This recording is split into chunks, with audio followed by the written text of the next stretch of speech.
معین الملت والدین عطا رسول ہند الولی حضرت خواجہ معین الدین چشتی اجمیری رحمت اللہ تعالی علیہ، آپ فرماتے میں حج کے لیے گیا، جب میں مینا مزدلفہ عرفات میں گیا تو ایک آدمی کو میں نے لبیک کہتے دیکھا، عقیدہ مسلمان کا کہ میرا رب ایک ہے، میرا رب ایک ہے، میرا رب ایک ہے، میرا مالک ایک ہے، وحدہ لا شریک، ایک ہے میرا اللہ۔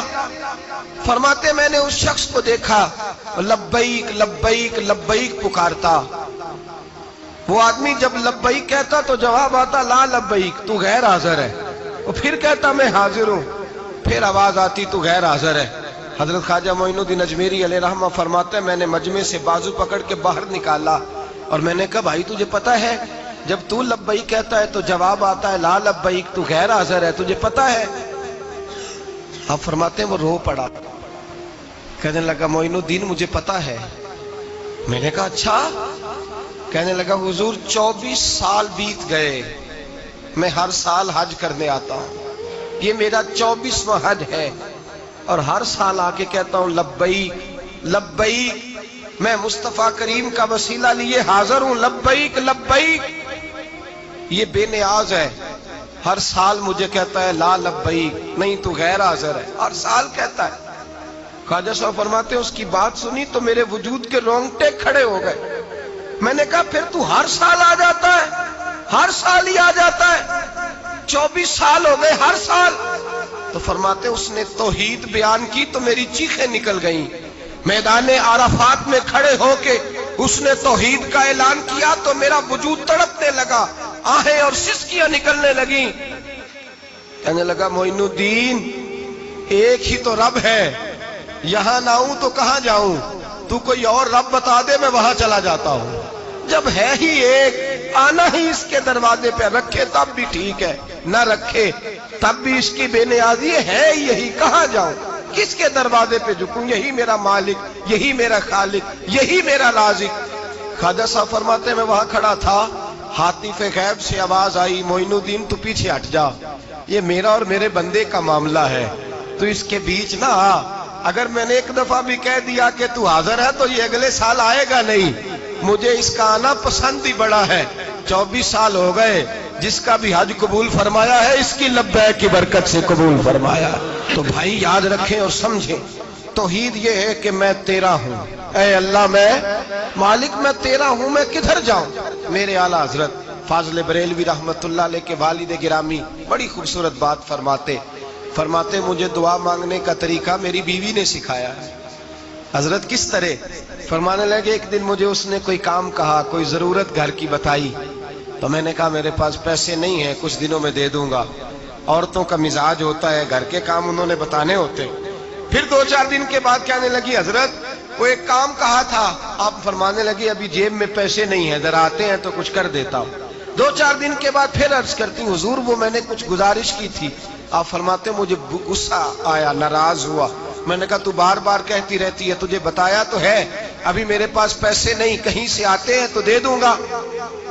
فرماتے جب میں نے جھڑکا تو وہ بھلی مانس رو پڑی، اور رو کر کے اس نے لفظ کہے تو مجھے رب کریم کی توحید سکھا گئی اور مجھے اللہ سے مانگنے کا طریقہ بتلا گئی۔ رو کے کہنے لگی حضور آپ ہی تو میرے خامد ہیں، بتائیے آپ سے نہ کہوں تو میں کس سے جا کے کہوں، کون ہے میرا اور میں کس سے جا کے کہوں، کس سے جا کے میں کہوں کہ میرا یہ غم بانٹ دیا جائے۔ آپ فرماتے ہیں اس نے بات کہی تو میں رونے لگا، مجھے کہنے لگی حضور کیا ہوا آپ رو پڑے؟ تو میں نے کہا سمجھ آ گئی ہے، جب میں بھی کہوں گا نا مولا میں بڑا پریشان ہوں، میں دکھی ہوں، میں تکلیف میں ہوں، میں آزمائش میں ہوں، میں بیمار ہوں، اے اللہ میں اولاد کی وجہ سے پریشان ہوں، اے اللہ میں جوان بیٹی کے سبب سے پریشان ہوں، اے اللہ میں فلاں تکلیف سے پریشان ہوں، اے اللہ امیر زبانہ میری غربت کا مذاق اڑاتا ہے، اے اللہ جائیدادوں والے مجھ بے گھر کو ستاتے ہیں، اے مولا زمانے کی تیز دھوپ آ گئی ہے، تو ہی میرا رب ہے، بتا تجھے نہ کہوں تو کس سے کہوں، تیری بارگاہ میں عرض نہ کروں تو کدھر جاؤں، تیرے حضور ناز نہ ہوں تو کہاں جاؤں۔ فرماتے ہیں جب میں یوں رو کے دعا کروں گا تو عرش کا مالک یقیناً دروازے کھول کے فرمائے گا میرا بندہ جو مانگتا ہے اسے فوراً عطا فرما دو، جو کہتا ہے اسے دے دو۔ بھائی تو اللہ کی بارگاہ میں جھکے گا، جب تو اللہ کے توحید کا تجھے رزلٹ یہ ملے گا کہ جگہ جگہ جھکنے سے تو بچ جائے۔ دوسرا فائدہ توحید کا یہ ہوتا ہے کہ عالمگیر سوچ پیدا ہوتی ہے۔ عالمگیر توحید باری تعالیٰ کا معنی یہ ہے کہ ساری کائنات کو رب نے پیدا فرمایا ہے۔ نبی پاک نے فرمایا الخلق وعیال اللہ فاحب الخلق الی اللہ ما احسن الی عیالہ، ساری مخلوق اللہ کا خاندان ہے اور اللہ اس بندے سے محبت کرتا ہے جو اس کی مخلوق سے پیار کرتا ہے۔ یہ سوچ پیدا ہوگی، سوچ۔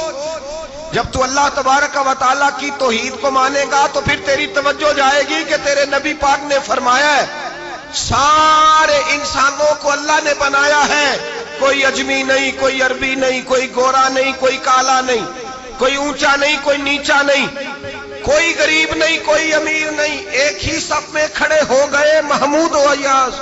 نہ کوئی بندہ رہا نہ کوئی بندہ نواز، بنداؤ صاحبو محتاج و غنی ایک ہوئے، اور تیری سرکار میں پہنچے تو سبھی ایک ہوئے۔ فرمایا جب تو اللہ کو مانے گا پھر اللہ کی ساری مخلوق سے تو پیار کرے گا، اور پھر تو بندوں کی طرف سے بے نیاز ہو جائے گا۔ بندے کیا کہتے ہیں، وہ کیا سوچتے ہیں، کوئی تیری تعریف کرے تب بھی پرواہ نہیں، تنقید کرے تب بھی پرواہ نہیں، اس لیے کہ تیری توجہ رب تعالیٰ کی طرف ہو گئی، تو اللہ سے اجر لینا چاہتا ہے۔ اب تو اللہ تبارک و تعالیٰ کی بارگاہ سے اجر لینا چاہتا ہے، اب تیرا سارا خیال رب کریم کی طرف چلا گیا۔ اب تو یہی کہے گا کہ بس میرا رب راضی ہونا چاہیے۔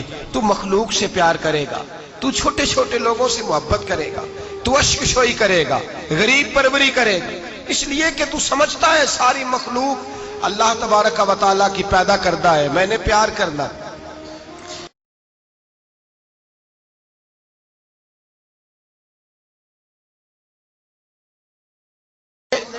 معین الملت والدین عطا رسول ہند الولی حضرت خواجہ معین الدین چشتی اجمیری رحمت اللہ تعالی علیہ، آپ فرماتے میں حج کے لیے گیا، جب میں مینا مزدلفہ عرفات میں گیا تو ایک آدمی کو میں نے لبیک کہتے دیکھا، عقیدہ مسلمان کا کہ میرا رب ایک ہے، میرا رب ایک ہے، میرا رب ایک ہے، میرا مالک ایک ہے، وحدہ لا شریک ایک ہے میرا اللہ۔ فرماتے میں نے اس شخص کو دیکھا لبیک لبیک لبیک پکارتا، وہ آدمی جب لبیک کہتا تو جواب آتا لا لبیک، تو غیر حاضر ہے، وہ پھر کہتا میں حاضر ہوں، پھر آواز آتی تو غیر حاضر ہے۔ حضرت خواجہ معین الدین اجمیری علیہ رحمہ فرماتے ہیں میں نے مجمع سے بازو پکڑ کے باہر نکالا اور میں نے کہا بھائی تجھے پتا ہے جب تو لبیک کہتا ہے تو جواب آتا ہے لا لبیک، تو غیر حاضر ہے، تجھے پتا ہے؟ آپ فرماتے ہیں وہ رو پڑا، کہنے لگا معین الدین مجھے پتا ہے۔ میں نے کہا اچھا؟ کہنے لگا حضور 24 سال بیت گئے، میں ہر سال حج کرنے آتا ہوں، یہ میرا 24واں حج ہے، اور ہر سال آ کے کہتا ہوں لبیک لبیک، میں مصطفیٰ کریم کا وسیلہ لیے حاضر ہوں، لبیک لبیک۔ یہ بے نیاز ہے، ہر سال مجھے کہتا ہے لا لبیک، نہیں تو غیر حاضر ہے، ہر سال کہتا ہے۔ خواجہ صاحب فرماتے ہیں اس کی بات سنی تو میرے وجود کے رونگٹے کھڑے ہو گئے۔ میں نے کہا پھر تو ہر سال آ جاتا ہے، ہر سال ہی آ جاتا ہے، 24 سال ہو گئے ہر سال۔ تو فرماتے اس نے توحید بیان کی تو میری چیخیں نکل گئیں، میدان عرفات میں کھڑے ہو کے اس نے توحید کا اعلان کیا تو میرا وجود تڑپنے لگا، آہیں اور سسکیاں نکلنے لگیں۔ کہنے لگا معین الدین ایک ہی تو رب ہے، یہاں نہ ہوں تو کہاں جاؤں، تو کوئی اور رب بتا دے میں وہاں چلا جاتا ہوں، جب ہے ہی ایک آنا ہی اس کے دروازے پہ، رکھے تب بھی ٹھیک ہے نہ رکھے تب بھی اس کی بے نیازی ہے، یہی کہاں جاؤں، کس کے دروازے پہ جھکوں، یہی میرا مالک، یہی میرا خالق، یہی میرا رازق۔ خواجہ صاحب فرماتے میں وہاں کھڑا تھا، حاطف غیب سے آواز آئی معین الدین تو پیچھے ہٹ جا، یہ میرا اور میرے بندے کا معاملہ ہے، تو اس کے بیچ نہ آ، اگر میں نے ایک دفعہ بھی کہہ دیا کہ تو حاضر ہے تو یہ اگلے سال آئے گا نہیں، مجھے اس کا آنا پسند ہی بڑا ہے۔ 24 سال ہو گئے، جس کا بھی حج قبول فرمایا ہے اس کی لبیک کی برکت سے قبول فرمایا۔ تو بھائی یاد رکھیں اور سمجھیں، توحید یہ ہے کہ میں تیرا ہوں، اے اللہ میں مالک میں تیرا ہوں، میں کدھر جاؤں۔ میرے اعلیٰ حضرت فاضل بریلوی رحمت اللہ علیہ کے والد گرامی بڑی خوبصورت بات فرماتے مجھے دعا مانگنے کا طریقہ میری بیوی نے سکھایا ہے۔ حضرت کس طرح؟ فرمانے لگے ایک دن مجھے اس نے کوئی کام کہا، کوئی ضرورت گھر کی بتائی، تو میں نے کہا میرے پاس پیسے نہیں ہیں، کچھ دنوں میں دے دوں گا۔ عورتوں کا مزاج ہوتا ہے، گھر کے کام انہوں نے بتانے ہوتے۔ پھر 2-4 دن کے بعد کہنے لگی حضرت وہ ایک کام کہا تھا، آپ فرمانے لگے ابھی جیب میں پیسے نہیں ہیں، ذرا آتے ہیں تو کچھ کر دیتا ہوں۔ 2-4 دن کے بعد پھر عرض کرتی ہوں حضور وہ میں نے کچھ گزارش کی تھی، آپ فرماتے مجھے غصہ آیا، ناراض ہوا۔ میں نے کہا تو بار بار کہتی رہتی ہے، تجھے بتایا تو ہے، ابھی میرے پاس پیسے نہیں، کہیں سے آتے ہیں تو دے دوں گا۔ فرماتے جب میں نے جھڑکا تو وہ بھلی مانس رو پڑی، اور رو کر کے اس نے لفظ کہے تو مجھے رب کریم کی توحید سکھا گئی اور مجھے اللہ سے مانگنے کا طریقہ بتلا گئی۔ رو کے کہنے لگی حضور آپ ہی تو میرے خامد ہیں، بتائیے آپ سے نہ کہوں تو میں کس سے جا کے کہوں؟ کون ہے میرا اور میں کس سے جا کے کہوں؟ کس سے جا کے میں کہوں کہ میرا یہ غم بانٹ دیا جائے؟ آپ فرماتے ہیں اس نے بات کہی تو میں رونے لگا۔ مجھے کہنے لگی حضور کیا ہوا آپ رو پڑے؟ تو میں نے کہا سمجھ آ گئی ہے، جب میں بھی کہوں گا نا مولا میں بڑا پریشان ہوں، میں دکھی ہوں، میں تکلیف میں ہوں، میں آزمائش میں ہوں، میں بیمار ہوں، اے اللہ میں اولاد کی وجہ سے پریشان ہوں، اے اللہ میں جوان بیٹی کے سبب سے پریشان ہوں، اے اللہ میں فلاں تکلیف سے پریشان ہوں، اے اللہ امیر زبانہ میری غربت کا مذاق اڑاتا ہے، اے اللہ جائیدادوں والے مجھ بے گھر کو ستاتے ہیں، اے مولا زمانے کی تیز دھوپ آ گئی ہے، تو ہی میرا رب ہے، بتا تجھے نہ کہوں تو کس سے کہوں؟ تیری بارگاہ میں عرض نہ کروں تو کدھر جاؤں؟ تیرے حضور ناز نہ ہوں تو کہاں جاؤں؟ فرماتے ہیں جب میں یوں رو کے دعا کروں گا تو عرش کا مالک یقیناً دروازے کھول کے فرمائے گا میرا بندہ جو مانگتا ہے اسے فوراً عطا فرما دو، جو کہتا ہے اسے دے دو۔ بھائی تو اللہ کی بارگاہ میں جھکے گا، جب تو اللہ کے توحید کا تجھے رزلٹ یہ ملے گا کہ جگہ جگہ جھکنے سے تو بچ جائے۔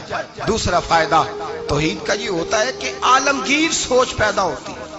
عالمگیر توحید باری تعالیٰ کا معنی یہ ہے کہ ساری کائنات کو رب نے پیدا فرمایا ہے۔ نبی پاک نے فرمایا الخلق وعیال اللہ فاحب الخلق الی اللہ ما احسن الی عیالہ، ساری مخلوق اللہ کا خاندان ہے اور اللہ اس بندے سے محبت کرتا ہے جو اس کی مخلوق سے پیار کرتا ہے۔ یہ سوچ پیدا ہوگی، سوچ جب تو اللہ تبارک و تعالیٰ کی توحید کو مانے گا تو پھر تیری توجہ جائے گی کہ تیرے نبی پاک نے فرمایا ہے سارے انسانوں کو اللہ نے بنایا ہے، کوئی اجمی نہیں، کوئی عربی نہیں، کوئی گورا نہیں، کوئی کالا نہیں، کوئی اونچا نہیں، کوئی نیچا نہیں، کوئی غریب نہیں، کوئی امیر نہیں، ایک ہی سب میں کھڑے ہو گئے محمود و ایاز، نہ کوئی بندہ رہا نہ کوئی بندہ نواز، بنداؤ صاحبو محتاج و غنی ایک ہوئے اور تیری سرکار میں پہنچے تو سبھی ایک ہوئے۔ فرمایا جب تو اللہ کو مانے گا پھر اللہ کی ساری مخلوق سے تو پیار کرے گا اور پھر تو بندوں کی طرف سے بے نیاز ہو جائے گا۔ بندے کیا کہتے ہیں، وہ کیا سوچتے ہیں، کوئی تیری تعریف کرے تب بھی پرواہ نہیں، تنقید کرے تب بھی پرواہ نہیں، اس لیے کہ تیری توجہ رب تعالیٰ کی طرف ہو گئی، تو اللہ سے اجر لینا چاہتا ہے۔ اب تو اللہ تبارک و تعالیٰ کی بارگاہ سے اجر لینا چاہتا ہے، اب تیرا سارا خیال رب کریم کی طرف چلا گیا، اب تو یہی کہے گا کہ بس میرا رب راضی ہونا چاہیے۔ تو مخلوق سے پیار کرے گا، تو چھوٹے چھوٹے لوگوں سے محبت کرے گا، تو اشک شوئی کرے گا، غریب پروری کرے گا، اس لیے کہ تو سمجھتا ہے ساری مخلوق اللہ تبارک و تعالیٰ کی پیدا کردہ ہے، میں نے پیار کرنا۔